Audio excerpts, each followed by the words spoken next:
10 meeting rules to host productive meetings. A recent study of 19 million meetings found that workers in the US spend an average of 2 hours a week in pointless meetings. And while that doesn't sound like a lot, the exponential cost of 2 hours per person per week is massive. Altogether, these pointless meetings cost US companies nearly $400 billion each year.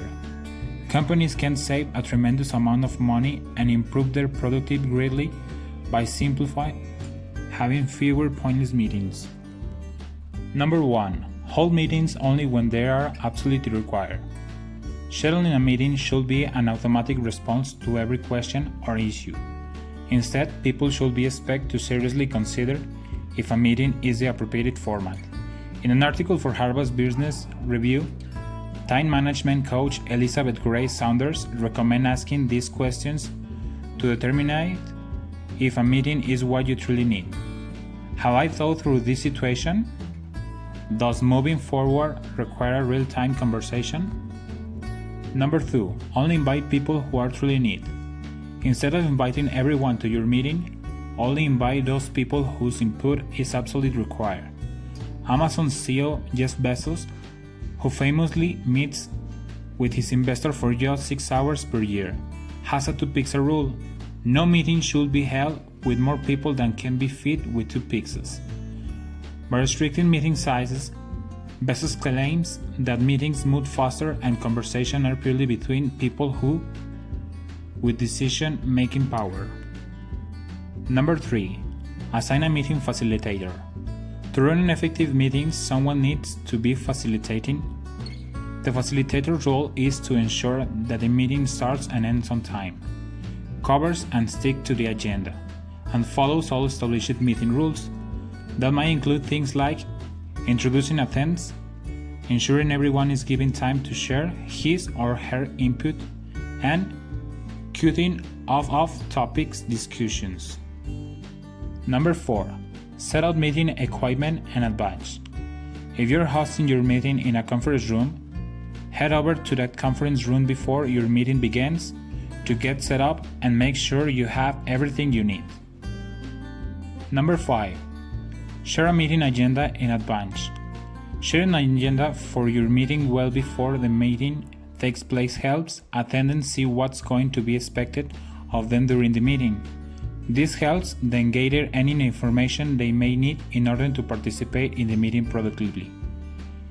If the people you invite don't know what they need to prepare for, you run the risk of having to host a follow-up meeting to discuss details you couldn't gather in the first meeting because people didn't know what question they are going to be asked or what information they will need to provide. Number 6. Take and share meeting notes.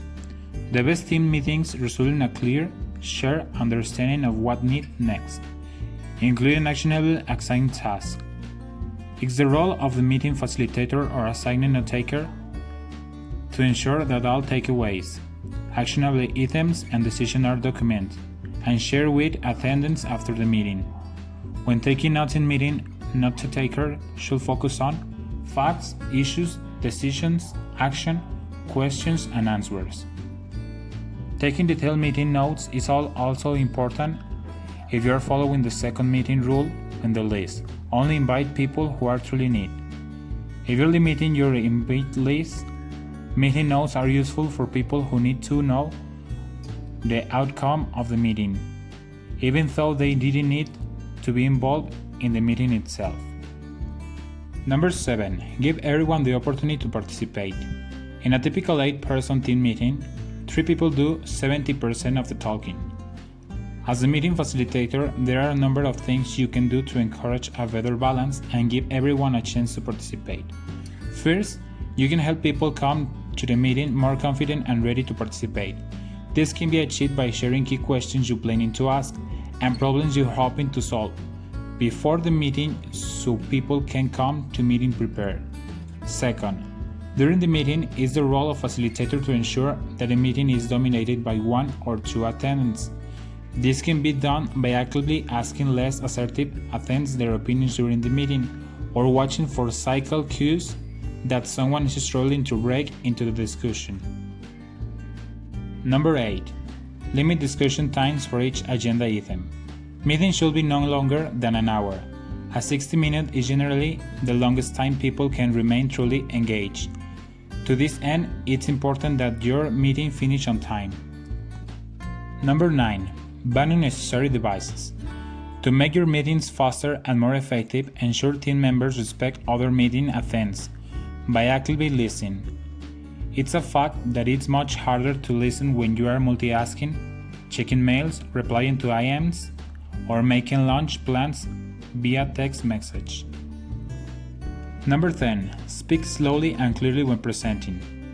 When speaking publicly, Carmine Gallo, author of Talk Like TED, advises speaking at a rate of 119 words per minute. If you speak much faster, you can end up sound nervous, as if you're trying to get it over with as soon as possible. If you're leading the meeting, Kolleric says, make sure there are sufficient pauses after asking a question. If you are a participant, bring attention to yourself before addressing the group by signaling with your hand or saying question or comment, and then waiting a couple of seconds before continuing. If you follow these meeting rules for every meeting you schedule, you'll be doing your part to limit the number of pointless meetings and reduce the waste of unproductive meetings. Thanks for watching.